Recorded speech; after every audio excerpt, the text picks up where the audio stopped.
That we call the Arizal Hachai.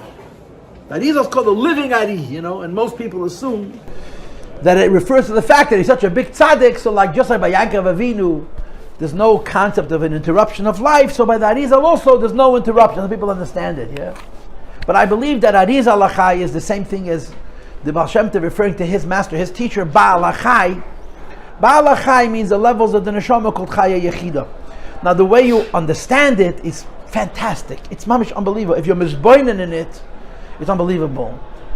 Because what it says is, we all learn about the neshama in Chassidus, of course. And we learn about the meeting of the neshama and the guf, the soul and the body meeting. And we further learn about the difficulties there are in the neshama and the body, the soul and the body converging. Because the body is, after all, a physical casing, a physical garment for something godly, for something which is not just spiritual. Spiritual is itself a fantastic concept. But something which is so deeply connected to HaKadosh Baruch Hu, so deeply connected to the Eibishter, that the concept of limitation doesn't really exist. And the soul and the body converge. It's a hard thing to fathom that a finite body, a complex, finite, orderly body, which, as the Alter Rebbe writes in Perek Memtes, Nidme b'chumer yusei l'gufa yomes ha'elam, all human beings look the same. Adam Rishon and Avraham Avinu, and the simplest person has the same plumbing, same basic design, yes. And yet, it's possible for something so esoteric, something so lofty as a soul and a body to converge. And of course, Chassidus talks about it, Kabbalah talks about it and struggles with it. And they explain that there's a whole fancy process, right? There's a lot of words that you would use in context to explain how the soul meets the body. And one of the words, and we'll use this one word, it'll be enough for our discussion, is the word hislapshus. Hislapshus means when the soul and the body converge, the soul has to change to suit the body, has to be enclosed within the garment of the body. So the neshama cannot remain what the neshama is. The neshama has to be adapted to be able to go into the body. And that itself is very complicated. There's levels, and there's places, there's nefesh, there's neshama, there's the ruach, there's neshama, and so on. Then you have tzaddikim.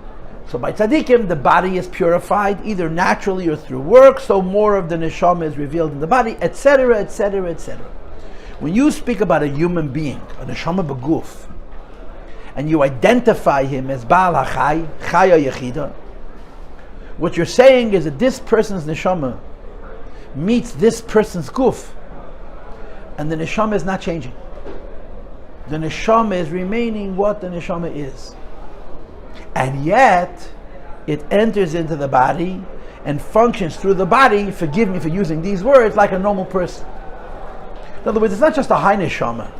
There are many levels in neshamas. But when you identify a soul by Chaya Yechida, what you're saying is that the levels of the neshama that have nothing to do with the body are invested in the body, and the body holds them, and the body reveals them. So this is literally a concept of a soul being in a body without any limits. Without any limits. And to find language for this, and I don't want to spend an hour on I wanted to just say this for a few minutes. The language for this would be, imagine a person who's so smart that all the wisdom in the world is easy. It's effortless. They have to acquire knowledge, but to store the knowledge and to process the knowledge and to organize the knowledge and to integrate it is effortless. There's smart people and there's smarter people, and there's even smarter people. We understand that, right? We call the smartest people in the world geniuses. And I want to observe that when you identify a person as a genius, there's a specific connotation.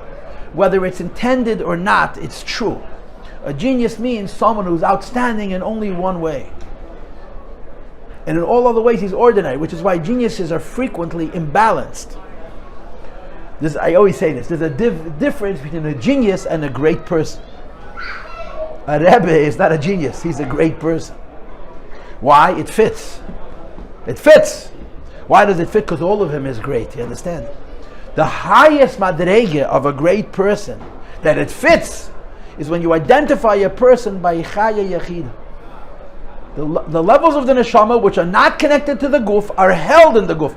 So the lower levels of the soul, which is the neshama would be the mind, and the ruach would be the heart, and the nefesh would be the basis for proactivity, for actions, are completely subsumed, completely secondary to this incredibly powerful higher level of the neshama.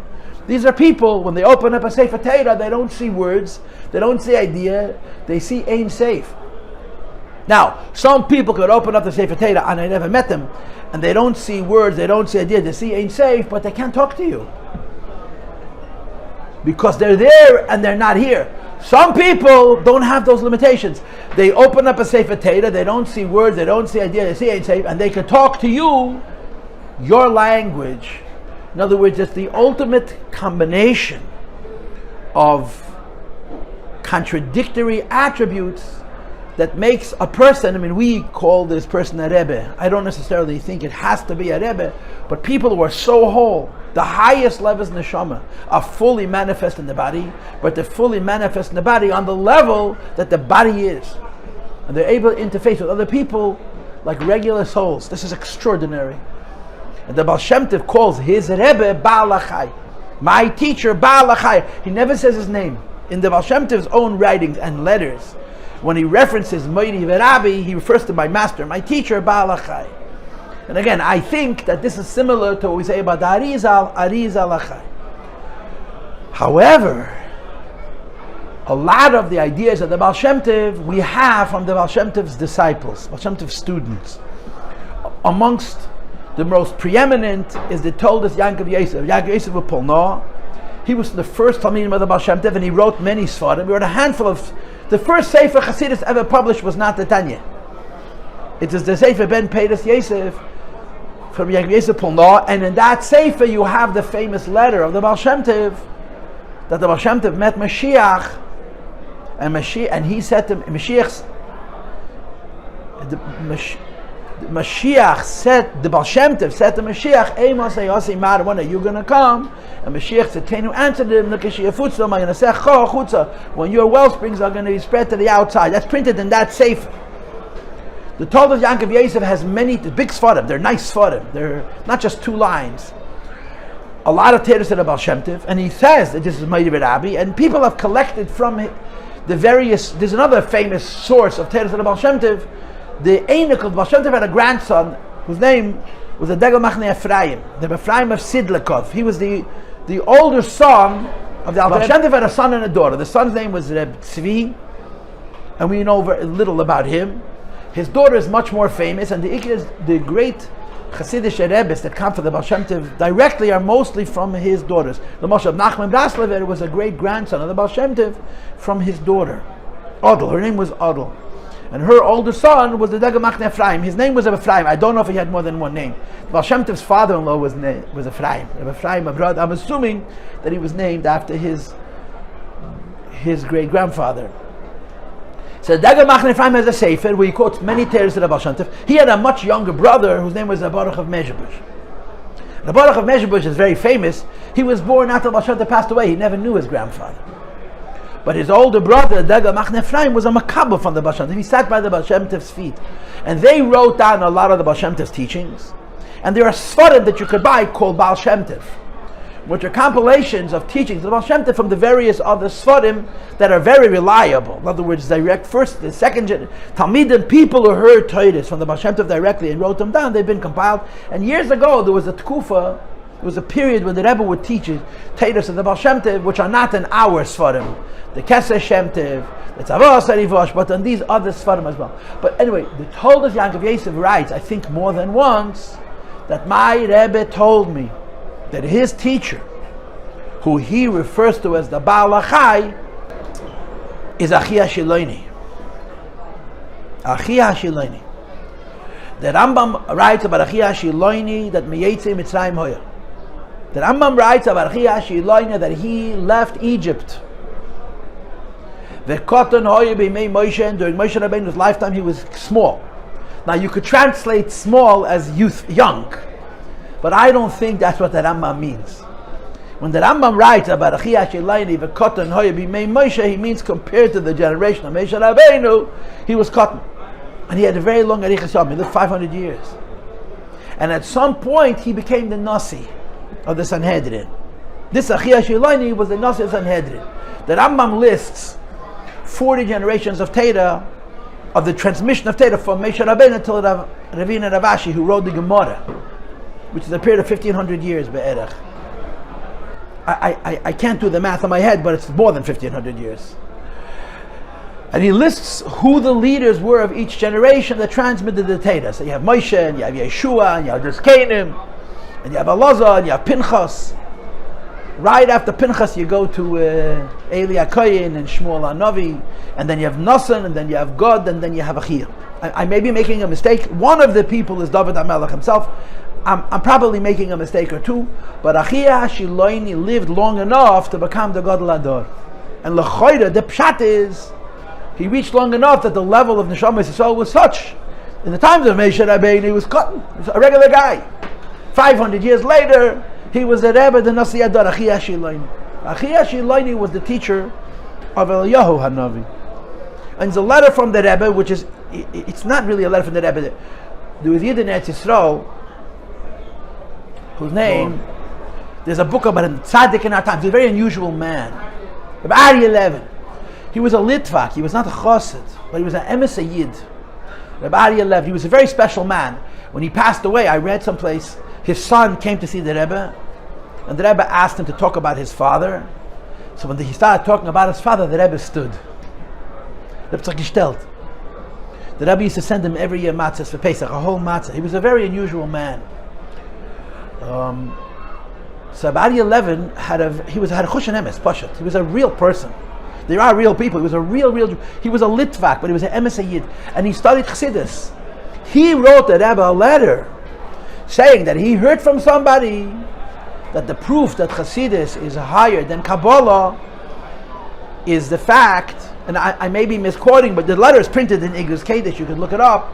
That the Kabbalah that we have from the Arizal was taught from Eliyahu HaNavi over the course of 7 years. And the Torah Chassidus, the Baal Shem Tov learned from Achei Temimim, who's one generation closer. He's the generation earlier. Because Achia was the Rebbe of Eliyahu, and he taught the Baal Shem Tov Chassidus over the course of 10 years. So he wrote to the Rebbe that he understands from this that Chassidus is deeper than Kabbalah because of these 2 points. That it took longer to teach, and that the teacher came from an earlier generation. And the Rebbe writes back, it sounds good. The Rebbe doesn't say it's true. Es klingt sich richtig. And I have to say to you, I've looked up this letter many times, but I'm not repeating it precisely. This is a rough version of it. I may have some of the fine edges wrong, and the fine edges may be very important. But the klolos ha'inyan is azoy. The basic idea is as follows. So Achei Temimim lived in the times of the first Beis Hamikdash.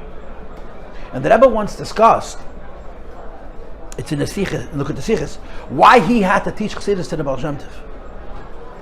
And he said, because Achei Temimim brought about the Churban of the first Beis Hamikdash. And since he brought about the destruction of the first Beis Hamikdash, he has to be the one to rebuild it, because Chassidus sets the way for the coming of Mashiach Tzidkenu. How did Achei Temimim set the stage for the Churban? Because he was a Navi. You know what the story what a Navi is? You learn Chumash, yeah? The Eibishter puts a bit in your mouth and says, Shuva Balag V'chai Sadaber. When a prophet has given words to speak, he has to say them whether he likes them or not. He has to say them whether they're good or not. Nevi Hashem had to say terrible things. Why? The Eibishter forced them.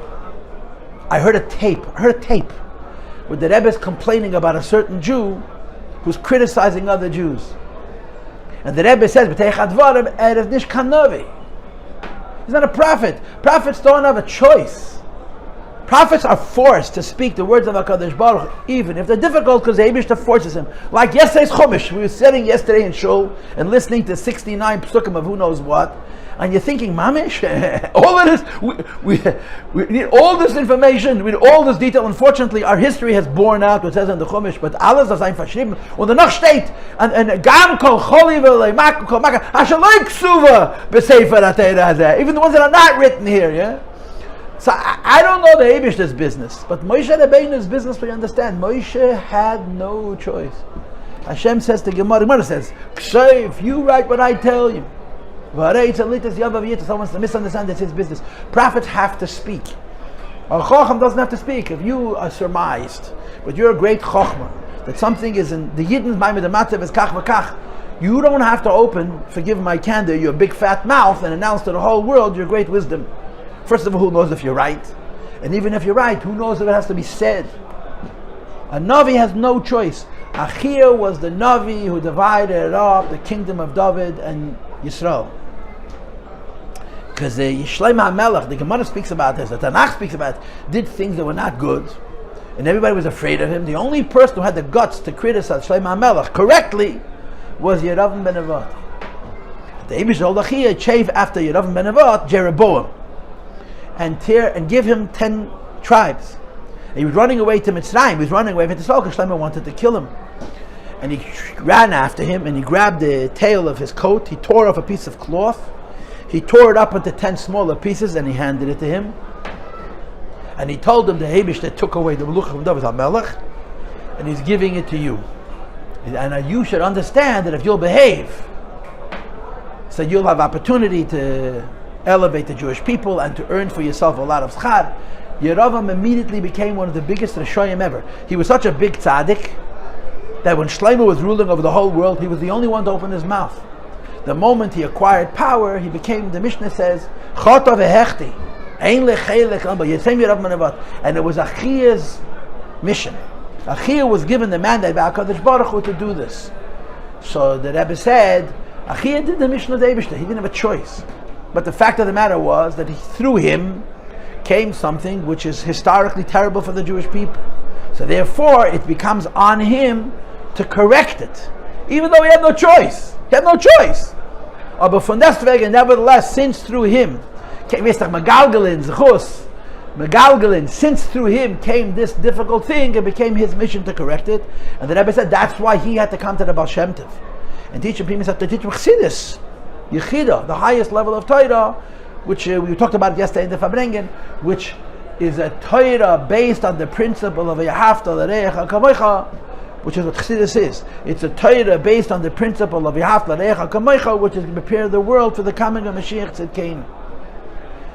Now you should know, and I don't know this much because I'm not a maven, but if you look in Zohar, there are certain personalities that are very preeminent, that are mentioned a lot. Not all the Nevi'im, not all the Tanoim and Ameroim, I mentioned certain ones are clearly outstanding in the Zohar. Some of them were alive during the time of Rab Shimon, some lived before him, and you even have those who l'chayra lived after him, who would come to the Zohar, they're mentioned by name. And one of the most frequently mentioned names in the Zohar is this Achei Temimim. Achei Temimim, Eliyahu Hanavi, Moshe Rabbeinu, Mashiach. But a lot of very, very great Yidden do not appear in the Zohar. Some do, and some don't. But Achei Temimim, who lived hundreds and hundreds of years before Rabbi Shimon Bar Yochai, is mentioned in the Zohar a lot. And he was the teacher of the Heilige Baal Shem Tov. So yesterday was the 300th anniversary of their meeting.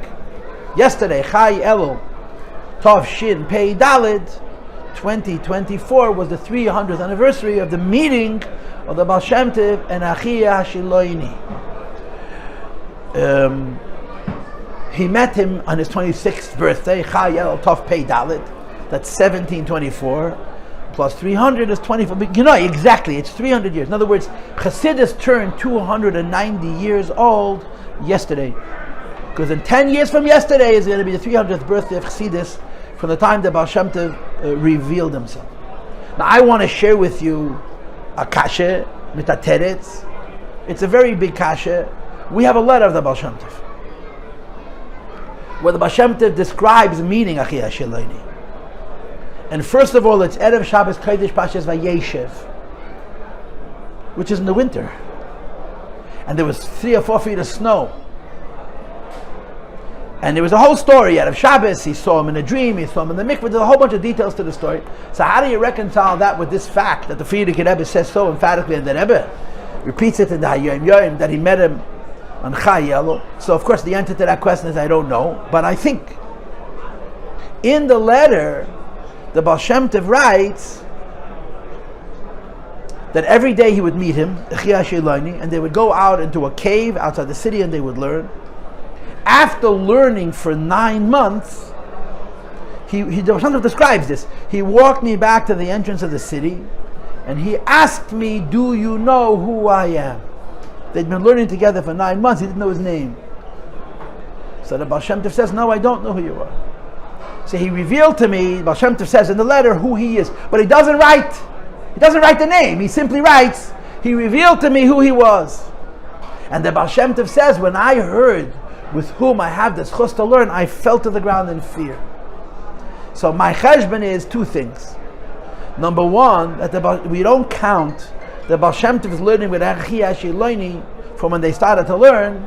You only count the learning with Achei Temimim once the Baal Shem Tov knew who his rebbe was. And it's a little bit consistent with the Gemara, with Chassidus brings. Chassidus talks about the idea of seeing the face of your rebbe, looking at the face of your rebbe. The difference between a student who only hears the voice of his rebbe and a student who not only hears but he also sees what the rebbe is saying. And the Gemara says, the Gemara is about the Meir, about the rebbe. You must understand, in those days, when they learned Torah, it depends on the tkufas. They either stood or sat. They stood in rows around the Rebbe. And the Rebbe would sit and the Talmidim would stand. And the way it was arranged was the greatest students stood in the first row facing the Rebbe.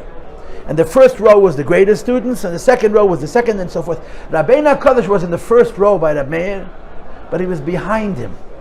And he saw his back. So he says, he implies, had I been able to see the face of my Rebbe, I would have been even greater. So you have to say that there's a similar idea by knowing who your Rebbe is. You're looking into your Rebbe's face. When you know who your Rebbe is, L'chayra the Baal Shem Tov was a maven. Yeah? L'chayra the Baal Shem Tov was not an ordinary man. And nevertheless, he learned with him for 9 months. And when he told him who he was surprised. In other words, it was more than he understood. And apparently, this is my explanation, that the Baal Shem, we don't count the 10 years that the Baal Shem Tov lived with Achei Temimim. From the time that they started to learn, we count the 10 years from the time that he knew who he was. And the second of them is you have also a little bit in the Deburim indirectly. 9 months before Chayel is exactly Yitzchak Kislev. Now we have calendars, you could look it up, you could figure out the math. Was it Sunday? It could be Yitzchak Kislev, I believe. And they started to learn on a Sunday. He saw him in a dream on Friday and Shabbos, whole mice. Anyway, so today is a very important anniversary. It's the beginning of the Baal Shem Tov learning Torah from his Rebbe. And then of course 10 years later, the Baal Shem Tov would reveal himself as a Rebbe. And he spread Chassidus. And Chassidus is, as the Mashpiyim like to say it, it's l'mayla adein kei to l'mata mata adein tachas. Chassidus is the kind of thing that the greatest Jew can be benefit from, can be elevated by. And Chassidus is the kind of thing that the simplest person is also touched by.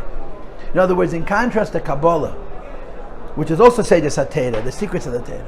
But Kabbalah speaks only to people who have hechsher, who are prepared.